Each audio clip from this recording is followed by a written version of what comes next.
J'ai poignardé mon patron en pleine réunion du conseil, le sang coulant sur les rapports financiers falsifiés comme une encre rouge indélébile. Ce n'était pas un crime impulsif, une bouffée de rage incontrôlée née des bas-fonds parisiens, mais la vengeance d'un innocent sacrifié sur l'autel des ambitions voraces. Et si la justice était plus noire que le mensonge qui l'avait ourdi pendant des années, me laissant pourrir en prison pour ses péchés? Paris, cette ville des lumières qui cache tant d'ombre, m'avait vu naître et grandir dans les ruelles étroites du Marais, où l'air sent encore le pain frais et les regrets amers. J'étais Antoine Duval, fils d'un boulanger modeste et d'une couturière qui rêvait de robes haute couture sans jamais toucher le velours des Champs-Élysées. À 35 ans, j'avais gravi les échelons de la finance chez Lumière Finance, une banque d'investissement nichée dans un hôtel particulier haussmannien du 8e arrondissement, où les lustres en cristal masquaient les abysses de la cupidité. J'étais analyste senior, le genre d'homme fiable que l'on appelle pour réparer les fuites invisibles avant qu'elles ne noient le navire. Mon patron, Henri Laurent, le CFO charismatique au costume sur mesure et au sourire carnassier, me considérait comme un outil précieux, jusqu'au jour où il décida que j'étais un bouc émissaire parfait. Tout avait commencé par une anomalie, un simple écart dans les comptes de la filiale en Provence. Nous gérions des investissements dans les vignobles bordelais, des projets immobiliers à Cannes, et des prêts occultes à des politiciens qui préféraient les dîners au Fouquet's aux audits transparents. Henri, avec son accent du sud-ouest roulant comme un vin trop corsé, se moquait ouvertement des risques négatifs, ces fantômes comptables qu'il balayait d'un geste de la main lors des briefings. Le risque négatif, mes chers, c'est pour les couards qui comptent les centimes au lieu de conquérir les empires, lançait-il, un cigare cubain aux lèvres, entouré de ses courtisans en cravate Hermès.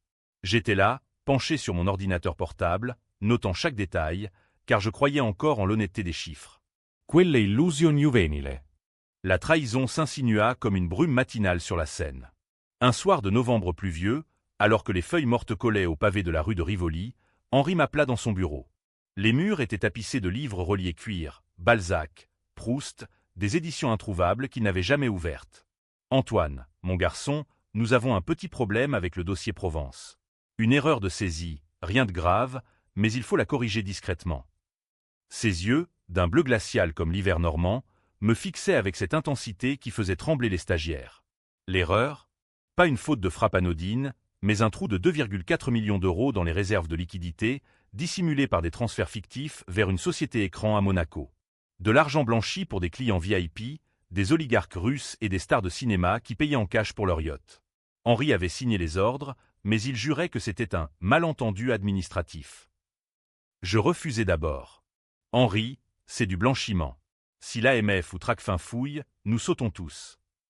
Il rit, un éclat de gorge qui résonna comme un glas. Toi, peut-être. Mais moi, j'ai des amis au quai des Orfèvres, des dîners avec le ministre des Finances. Corrige ça, Antoine, et demain, tu seras promu directeur adjoint. La tentation me rongeait. Ma femme, Claire, enceinte de notre premier enfant, comptait sur mon salaire pour quitter son emploi de professeur remplaçante dans une école du 19e. Les factures s'empilaient comme des dominos, et Paris n'épargnait personne. J'hésitais, signai le rapport falsifié, pensant que c'était une erreur isolée. Erreur fatale. Quelques semaines plus tard, les contrôleurs débarquèrent. Pas des auditeurs internes, mais des limiers de la brigade financière, avec leurs costumes gris et leurs questions acérées comme des lames de guillotine. Henri avait tout orchestré. Il avait effacé ses traces numériques, laissant mon nom sur chaque transaction compromise. Antoine Duval, soupçonné de fraude aggravée et de détournement de fonds, proclama le commissaire lors de mon interrogatoire au 36, quai des Orfèvres. Les menottes froides mordaient mes poignets, et Claire pleurait au téléphone, sa voix brisée par les sanglots. Henri, de son côté, témoignait contre moi avec une éloquence shakespearienne, jurant que j'avais agi seul, motivé par une ambition dévorante. Le jury me condamna à 5 ans de prison ferme, pour un crime que je n'avais commis qu'à moitié. J'étais le bouc émissaire, sacrifié pour protéger l'araignée au centre de la toile. La prison de Fresnes, ce purgatoire de béton et de désespoir aux portes de Paris, devint mon univers. Les nuits étaient hantées par les cris des codétenus, des ombres d'hommes brisés par la machine judiciaire. Je lisais voracement Camus pour sa révolte absurde, Sartre pour sa nausée existentielle, et je jurais sur les murs humides que Henri paierait. Pas avec de l'argent, non, car il en avait à revendre, mais avec son âme, cette coquille vide qu'il exhibait dans les salons de Neuilly. Ma vengeance germa comme une moisissure, lente et inexorable. J'appris par un avocat véreux, payé avec mes maigres économies, que Henri avait été promu CEO après mon affaire, célébré dans le Figaro comme un visionnaire de la finance. Il paradait maintenant avec une nouvelle épouse, une mannequin serbe et un appartement vue Seine, tandis que Claire divorçait, emportant notre fils naissant loin de moi, vers les lumières de Lyon. Libéré après 3 ans pour bonne conduite, ironie du sort, la conduite d'un innocent, je revins à Paris un fantôme. La ville m'avait rejeté, plus d'emploi en finance, plus de réseau, seulement des regards fuyants dans les cafés de Montparnasse. Je louais une chambre de bonne sous les toits de Belleville, entouré d'immigrés qui me traitaient comme un frère d'infortune. Là, dans l'ombre des néons chinois, je commençais à tisser ma toile. J'étudiais les failles d'Henri, ses liaisons extra-conjugales avec des assistantes, ses dettes de jeu au cercle Haussmann, ses pots de vin à des élus socialistes. Un détective privé, un ex-flic reconverti nommé Marcel, m'apporta les dossiers. Ce salaud est vulnérable, Duval. Mais attention, il sent le vent tourner comme un renard. Le premier coup fut subtil, à la française. Une lettre anonyme à sa femme, avec des photos volées d'Henri dans un hôtel de la rue Saint-Honoré, enlacé à une rousse aux lèvres carmin. Le divorce fut sanglant, des millions envolés en pension alimentaire, et Henri jura vengeance contre l'ombre qu'il avait trahi. Il ne savait pas encore que c'était moi, le mort-vivant de Fresnes. Je savourais chaque article de gossip dans Paris Match, imaginant son visage crispé lors des audiences au tribunal de Nanterre. Mais ce n'était que l'appétit fétiche. La vraie revanche attendait, tapis dans les méandres des comptes offshore qu'il croyait enterrés. Un soir d'été, alors que la canicule faisait fondre l'asphalte des boulevards, je contactai un hacker serbe rencontré en prison, un prodige des codes nommé Victor. Pour 10 000 €, je peux rouvrir les tombes numériques de ton patron. Les 10 000 vinrent de la vente de la bague de fiançailles de Claire. Un sacrifice amer, mais nécessaire. Victor exhuma les preuves, emails effacés, virements tracés jusqu'à des comptes au Caïmans, et une vidéo granuleuse d'Henri recevant une mallette dans un parking souterrain de la Défense. Le twist? Henri n'était pas seul. Il avait un complice inattendu, mon ancien mentor, Paul Moreau, le directeur des audits, qui avait fermé les yeux pour une part du gâteau. Paul, ce père spirituel aux lunettes rondes et aux citations latines, m'avait trahi pour un chalet en Savoie. La rage me consuma comme un feu de paille.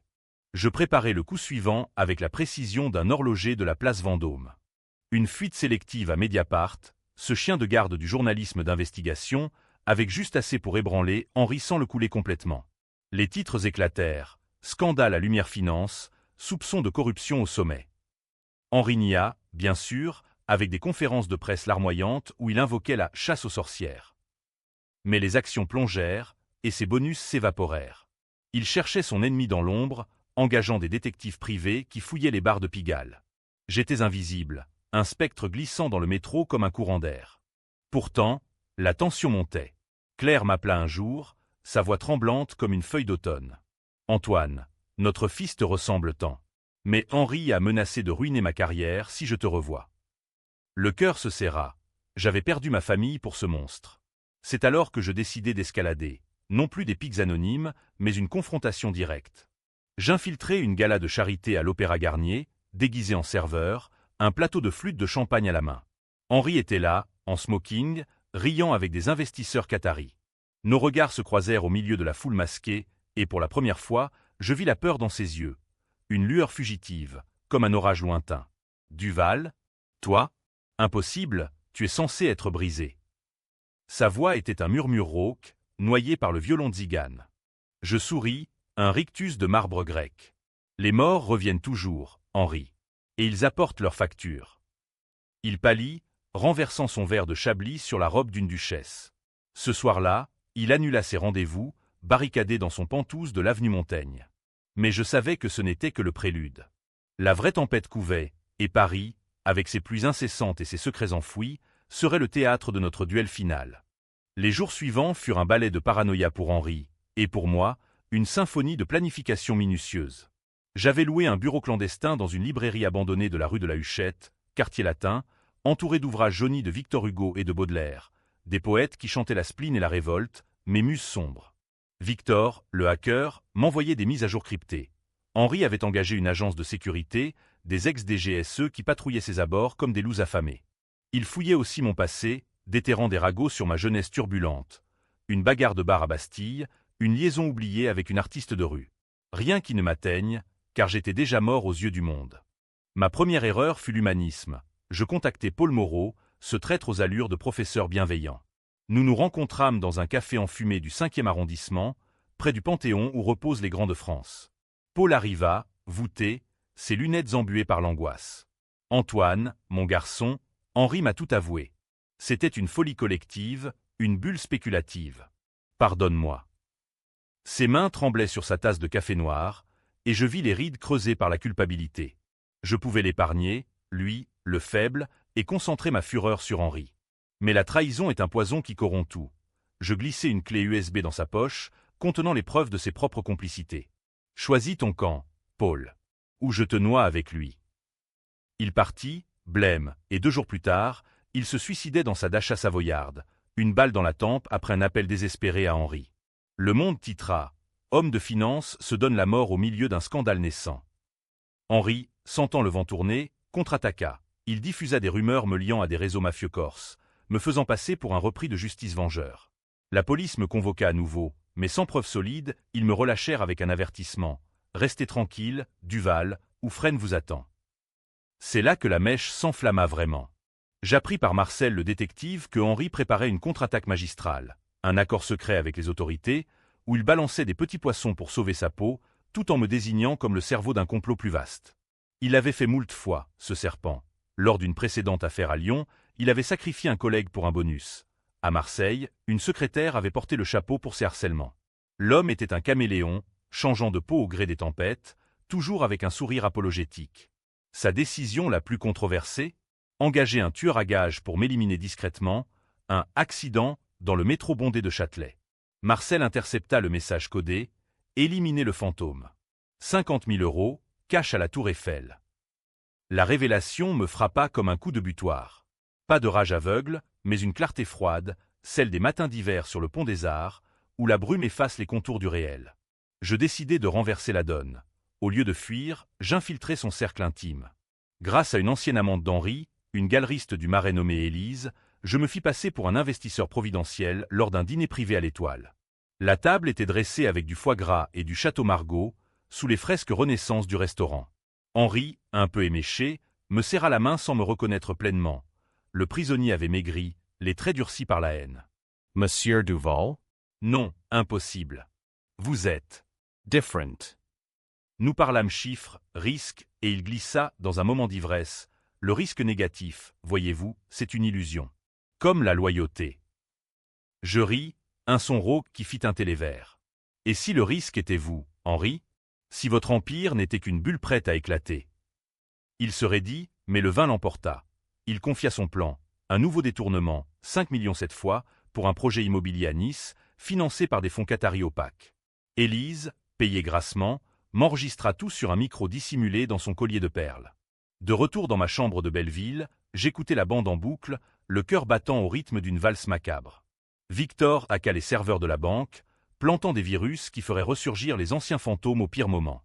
Mais Henri, rusé, flairait le piège. Il changea ses mots de passe, limogeant son IT manager sur un coup de tête. « Paranoïa », murmura Élise lors de notre rendez-vous clandestin dans un square ombragé près de Notre-Dame. Il dort avec un revolver sous l'oreiller. Le point de non-retour arriva un vendredi 13 décembre, jour maudit dans l'imaginaire français. Claire réapparut, miraculeuse, venue de Lyon avec notre fils, Lucas, âgé de 4 ans. Il logeait dans un hôtel modeste de la rue Claire, et elle implora « Arrête, Antoine. » Pour lui. Nous pouvons recommencer ailleurs, en Bretagne peut-être, loin de cette folie parisienne. Ses yeux, verts comme les prairies de Normandie, me suppliaient, et Lucas, avec ses boucles brunes, me tendit un dessin maladroit, un papa et un fiston sous un soleil radieux. La tentation de l'absolution me submergea. Je vis un futur possible, modeste, avec des dimanches à la mer et des dîners aux chandelles. Mais la nuit, seule, les ombres de Fresne revinrent, les matins sans clair, les visites annulées, le vide qui ronge l'âme. Non, je ne pouvais pas lâcher. Pas maintenant. Au lieu de cela, j'accélérais. J'envoyais une copie des enregistrements à la brigade financière, anonymement, via un dead drop dans un kiosque à journaux de la place de la Concorde. Les flics bougèrent vite. Perquisition à l'aube chez Henri, saisie de documents, et son arrestation spectaculaire devant les caméras de BFM. Il hurla son innocence, accusant un complot interne, mais les preuves s'empilaient comme des briques de Lego maudit. Les médias s'emballèrent. Le CFO star dans la tourmente, 7,4 millions d'euros de fraude cumulée. Paris bruissait de rumeurs, des cafés de Saint-Germain au couloir de l'Élysée. Henri, incarcéré à la santé, réclamait un avocat vedette, maître Dupond-Moretti, pour plaider la calomnie. Mais je tenais les rênes. Un appel anonyme à Élise confirma qu'il suspectait Paul d'avoir craqué avant son suicide, faux piste que je cultivais. Pourtant, le revers vint de l'intérieur. Victor, ce diable serbe, exigea plus d'argent, menaçant de tout balancer à Henri pour un meilleur prix. Trahison comme un écho cruel. Je le payai, mais plantai un traceur sur son ordinateur. Il fuyait déjà vers Bruxelles, une valise pleine d'euros sales. La solitude m'engloutit alors, plus profonde que la Seine en crue. Claire partit à nouveau, emmenant Lucas, laissant un mot « Tu te perds dans ta vengeance, Antoine. Reviens-nous avant qu'il ne soit trop tard. » Ces mots étaient un poignard plus aiguisé que n'importe quel couteau. Henri, de sa cellule, contre-attaqua avec une perfidie magistrale. Il contacta la presse, révélant mon rôle dans l'affaire initiale, me peignant comme un manipulateur obsédé. Duval n'est pas une victime. C'est un monstre qui a falsifié pour son propre gain, et maintenant il me traque comme un psychopathe. Les tabloïds mordirent, l'ex-tolard vengeur, Paris sous la menace d'un justicier fou. Ma photo circula, vieillie par la prison, et les voisins de Belleville me jetèrent des regards torves. La police me plaça sous surveillance, un duo de flics en civil me filant comme une mauvaise odeur. Le piège se refermait. Henri, même enchaîné, dictait la danse. Dans cette spirale, je trouvai un allié improbable. La veuve de Paul, une femme discrète nommée Sophie, professeure de littérature à la Sorbonne. Elle me contacta via Marcel. Mon mari a laissé une lettre. Il regrettait tout, et il disait que vous étiez l'innocent. Nous nous vîmes dans un parc du 14e, sous les marronniers nus de l'hiver. Sophie, aux cheveux grisonnants et au regard perçant, me remit un carnet. Les confessions de Paul, détaillant comment Henri l'avait piégé, année après année, avec des promesses et des chantages. « Finissez-le, pour nous tous », murmura-t-elle, une larme roulant sur sa joue pâle. Ce carnet devint mon arme fatale, un testament qui exposerait les couches profondes de la pourriture. Le climax approchait, chargé d'une tension électrique comme avant un orage sur Montmartre. Henri obtint une remise en liberté conditionnelle grâce à ses connexions. Un juge complaisant, des pots de vin voilés. Il rentra chez lui, un appartement bancrisé avenue Foch, gardé par des vigiles. Je planifiai l'assaut final. Pas une bombe ou un flingue, trop vulgaire pour un Français, mais une révélation publique, lors de l'Assemblée générale des actionnaires de Lumière Finance, au Palais des Congrès. J'y entrerai comme journaliste freelance, accrédité sous faux nom. Le jour J, Paris était noyé sous une pluie battante, les parapluies noirs comme des corbeaux sur les trottoirs mouillés. Mon cœur cognait, un tambour de guerre. Henri montrait sur scène, rayonnant, pour minimiser le scandale. Et moi, dans la foule, je lâcherais la grenade. L'Assemblée générale était un cirque moderne, un mélange de requins en costume et de veuves nerveuses serrant leurs parts comme des talismans. Le Palais des Congrès, cette verrue architecturale du XVe, bourdonnait d'électricité statique, les écrans géants projetant des graphiques vers ascendantaux, mensonges pixelisés. J'étais assis au 3e rang, micro à la main, badge journaliste indépendant, le quotidien économique. Henri monta sur l'estrade, impeccable en gris-perle, son sourire de prédateur poli par des années de plateau télé. Mesdames, messieurs, le vent a tourné, mes lumières restent un phare dans la tempête. Les allégations passées, des nuages dissipés par la transparence. Applaudissements titas, murmurs septiques. Mon tour vint lors des questions. Je me levai, la voix ferme malgré le tremblement intérieur. Monsieur Laurent, et si les nuages étaient en fait des orages permanents? Avez-vous lu le carnet de Paul Moreau? Un silence de tombeau s'abattit. Henri blêmit, agrippant le pupitre comme un noyé sa planche. De quoi parlez-vous? Moreau est mort, un suicide tragique. Je brandis le carnet, page jaune visible sur les écrans relayés. Il y écrit tout, vos pressions, les 2,4 millions détournés, les menaces sur sa famille. Et mon nom, celui d'un innocent que vous avez jeté au loup. Des flashs crépitèrent, des cris fusèrent. Une actionnaire, une vieille comtesse du faubourg Saint-Honoré, s'évanouit dans un froissement de soie. Henri bafouilla. Faux. C'est une fabrication, un coup monté par Duval, cet ex-détenu instable. Le chaos éclata. La police surgit, sirène hurlante dans les couloirs de béton, mais je m'échappai par une sortie de service, courant sous la pluie vers le métro-porte de Versailles. Mon téléphone vibra, un message de Victor, en fuite. Tout est clean, mais il te traque. Bonne chance, frère. Claire appela aussi, paniquée. Antoine, c'est à la télé. Rends-toi, pour l'amour de Dieu. Mais l'amour était un luxe que j'avais enterré avec mon ancienne vie. Henri, acculé, joua sa carte maîtresse. Une contre-attaque médiatique, interview exclusive à TF1 où il pleurait, accusant un traître ressuscité de harcèlement. Duval veut me détruire parce que je l'ai démasqué en temps voulu. C'est de la vengeance personnelle, pas de la justice. Les sondages d'opinion, ces baromètres vulgaires, se divisèrent, moitié pour le justicier Duval, moitié pour le visionnaire calomnié. Paris, ville de débats enflammés, se scinda en camp, des pétitions en ligne aux éditos du Figaro contre ceux de Libération. Je me cachais dans une planque fournie par Sophie, une dépendance oubliée dans les jardins de Versailles. Ironie, la splendeur royale pour un paria.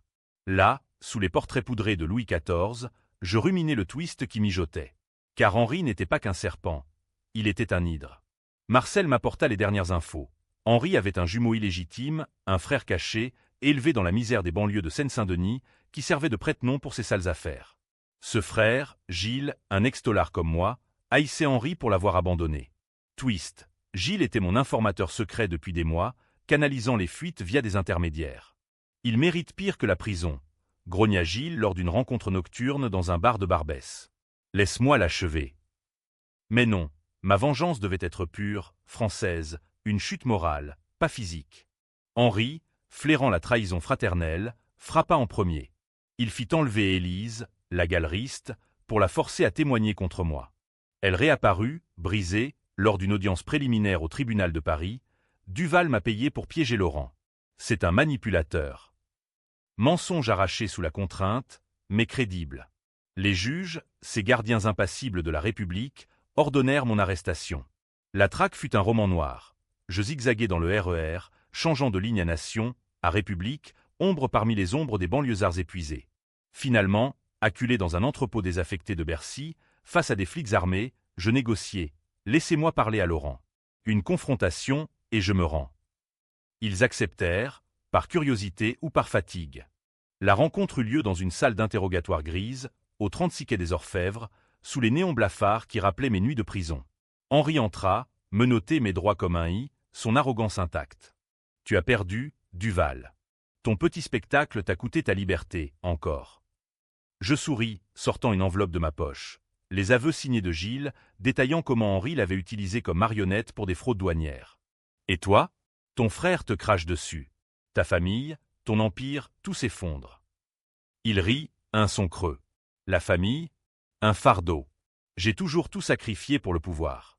Toi, tu sacrifies ta femme, ton fils, pourquoi? Une illusion de justice. Ces mots me transpercèrent. Il avait raison, en partie.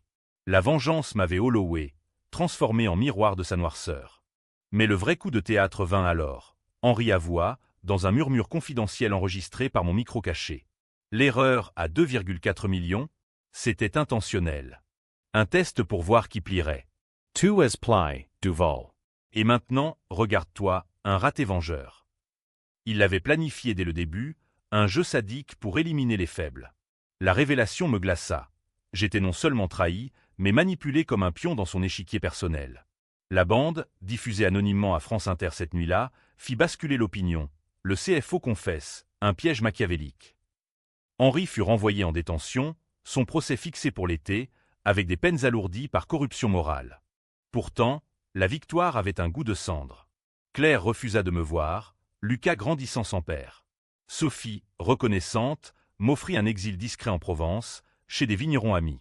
Mais Paris m'appelait encore, cette sirène fatale. Je flânais sur les quais, observant la Seine couler indifférente, emportant les secrets comme des feuilles mortes. La tension culminait en moi.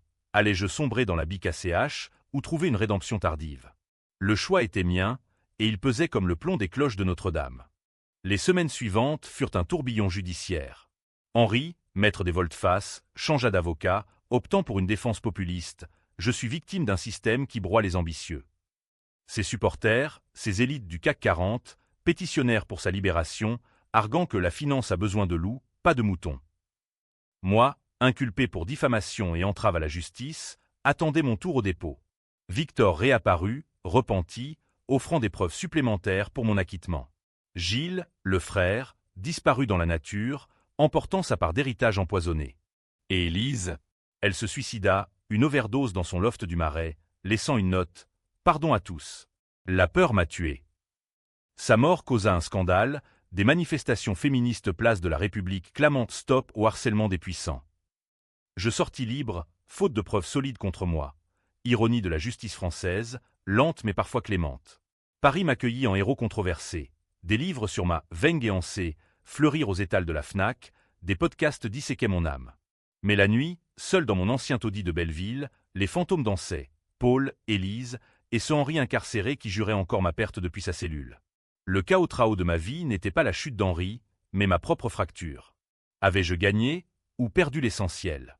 Le procès d'Henri Laurent s'ouvrit sous un ciel de plomb, au palais de justice de l'île de la Cité, ce vaisseau gothique voguant sur les flots de l'histoire française. La presse internationale afflua, CNN, BBC, même des reporters de Moscou pour les liens russes. J'étais témoin clé, protégé par une escorte discrète, non par peur d'Henri, mais des fans zélés qui le voyaient comme un martyr capitaliste. La salle d'audience, avec ses boiseries sombres et ses juges en toge rouge, résonnait d'un murmure constant, comme un confessionnal géant. Henri entra, amaigri mais altier, saluant la galerie d'un hochement de tête impériale. Ses yeux trouvèrent les miens. Pas de peine, juste un calcul froid, comme si nous jouions aux échecs depuis l'éternité. Ma déposition fut un supplice. Il m'a piégé, votre honneur. Les 2,4 millions étaient son œuvre, un test sadique pour éliminer les loyaux. L'avocat d'Henri, un renard aux cheveux plaqués, contre-attaqua. Monsieur Duval, n'avez-vous pas falsifié vous-même les rapports? N'êtes-vous pas un ex-détenu cherchant à renverser la table? Les flashs crépitaient, et je sentis la galerie se diviser. Applaudissements pour moi des banquettes du fond, huées des loges VIP. Henri, dans son témoignage, opéra une volte-face magistrale. Antoine était comme un fils. J'ai couvert ses erreurs par affection, et il m'a trahi par jalousie. Des larmes factices roulèrent. La salle soupira. Le jury, mélange de bourgeois et d'ouvriers parisiens, hésitait, ces décisions qui font les titres et les carrières. Dehors, Paris bouillonnait. Des manifestations spontanées éclatèrent, « Justice pour Duval !» criait la gauche, brandissant des pancartes sous la pluie, « Libérez Laurent, sauvez l'économie !»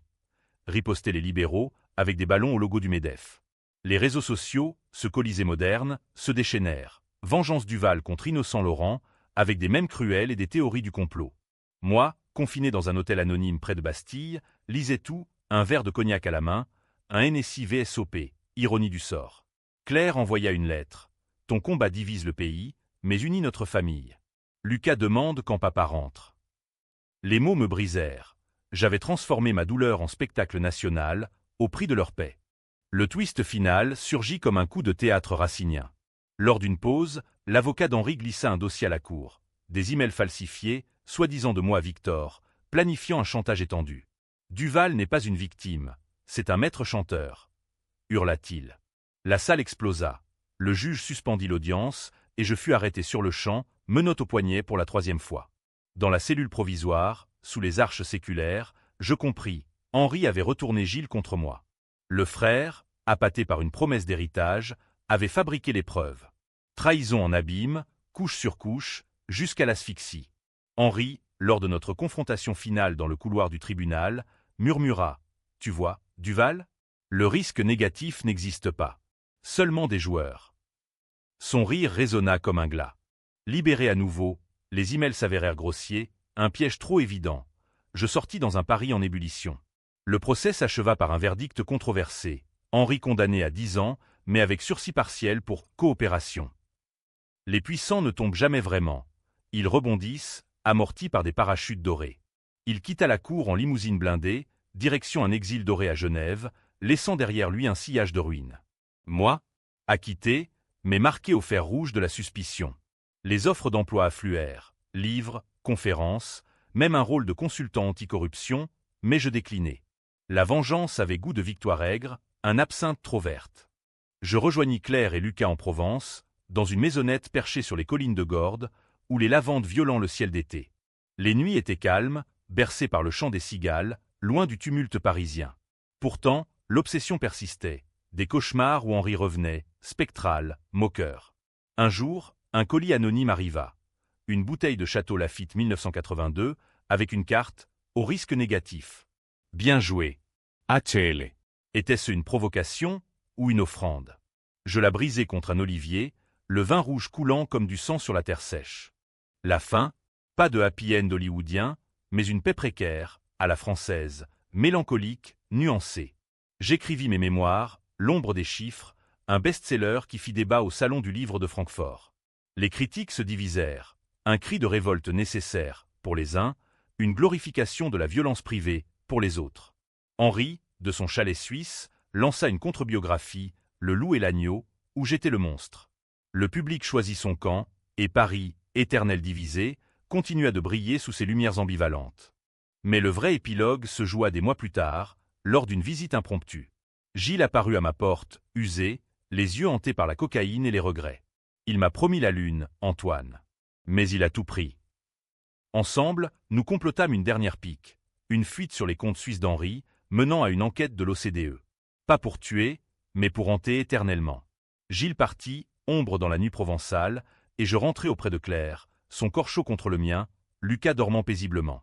Était-ce justice ou cycle infernal? Les lecteurs débattront, comme Paris débat de tout, de l'amour à la haine, de la lumière à l'ombre. Moi, Antoine Duval, j'ai appris que la vengeance est un miroir. Elle reflète le démon en nous, et parfois elle le vainc. Ou pas. Athens, Paul Isatic, Xiết xe tiền Kunmile cao trào avec để Edmond Tension Acru, lật mặt phe phản diện, và quyết định gây tranh cãi, nhân vật chính tha thứ một phần nhưng vẫn trả thù tinh vi. Des années passèrent, et Paris, cette amante capricieuse, me rappela à elle. Claire et Lucas prospéraient en Provence. Lui, un adolescent curieux aux yeux vifs, elle, professeur titulaire dans un lycée d'Avignon. Mais moi, l'errance me reprit, un hitch sous la peau, comme un vin mal digéré. J'acceptai un poste discret à l'AMF, chasseur de fraude, ironie suprême, gardien des ombres que j'avais autrefois habitées. Mon bureau, une cellule aseptisée boulevard de Grenelle, surplombait la tour Eiffel scintillant la nuit, un phare moqueur. Henri, de son exil helvétique, montait des start-up fantômes, évitant les extraditions par des avocats en costard 3 pièces. Nos chemins se croisèrent virtuellement. Un email anonyme de lui, revient au jeu, Duval. Le risque t'attend. Je l'ignorais, mais le verre était planté. Le twist final, ce coup de dague dans le dos du destin, survint lors d'une conférence à Cannes, au Festival économique. Henri y était invité d'honneur, pontifiant sur l'innovation post-scandale. J'y allais incognito, mêlé au jet-setter en yacht. Lors du dîner gala, sous les palmiers du Carlton, nos regards se verrouillèrent à nouveau. « Antoine, murmura-t-il, levant son verre de rosé de Provence. Tu as gagné la bataille, mais la guerre, elle est éternelle. » Nous parlâmes, non en ennemis, mais en survivant une trêve fragile, à la française, saupoudrée de cynisme. Il avoua, « Le piège avec toi, c'était pour me tester moi-même. Voir si je pouvais sacrifier un innocent sans remords. J'ai échoué, ta vengeance m'a humanisé. » Mensonge ou vérité? Ses yeux, ridés par le temps, trahissaient une fêlure. Mais le vrai choc, il révéla un secret enterré, plus sombre que les 2,4 millions. Ton père, Duval. Le boulanger du Marais, il n'était pas innocent. Il blanchissait pour moi dans les années 90, pain farci d'argent sale. Quand il a voulu arrêter, j'ai fait en sorte qu'un accident l'emporte, camion fou, banal. Le monde vacilla. Mon père, cet homme aux mains farinées et au rire tonitruant, mort dans un crash routier quand j'avais 10 ans. Un meurtre commandité par Henri. La rage remonta, bile acide, mais tempérée par les années. Pourquoi me le dire maintenant? Demandai-je, voix rauque. Pour clore le cercle. Tue-moi, si tu veux. Ou pardonne, et soyons quittes. La décision fut la plus controversée de ma vie, celle qui diviserait les lecteurs de mes mémoires révisées. Je ne le tuai pas. Pas de couteau dans les dunes de la Croisette, pas de poison dans le champagne. Au lieu, je choisis la pitié cruelle. Je lui pardonnai publiquement, lors d'un panel le lendemain. Henri Laurent n'est pas un monstre. Il est nous tous, faillibles dans la quête du pouvoir. Les micros captèrent le souffle suspendu de la salle. Les titres hurlèrent. Duval absout son bourreau. Rédemption ou capitulation. Les camps se reformèrent. Héroïsme chrétien. Pour les uns, trahison du justicier. Pour les autres. Henri, stupéfait, me serra la main sur scène, un geste immortalisé, ambigu comme un tableau de Magritte. De retour en Provence, je racontai tout à Claire, sous les étoiles du Luberon. Elle pleura, pour mon père, pour nous. Tu as brisé le cycle, Antoine. C'est la vraie vengeance. Lucas, devenu homme, hocha la tête. Pardonner, c'est plus fort que haïr. Était-ce un happy end? Non, car les cicatrices persistent, comme les vignes tailladées par l'hiver. Henri mourut 2 ans plus tard, d'un infarctus discret à Genève, laissant un testament, une donation anonyme à une association anticorruption, en mon nom. Sincérité post-mortem ou dernier tour. Le débat continua, dans les cafés de Paris, sur les ondes de France Culture. Aujourd'hui, à 50 ans, je marche sur les chemins de terre rouge, un verre de pastis à la main, observant le soleil se coucher sur les garrigues. La vengeance m'a forgé, mais le pardon m'a sauvé. Ou est-ce l'inverse? Les ombres s'allongent, et je sais que le risque négatif existe bel et bien. C'est le poids de nos choix, invisible jusqu'au silence final. Paris, au loin, clignote toujours, tentatrice. Mais ici, dans le calme provençal, j'ai trouvé ma paix, UAM, disputée, mais mienne. Fin.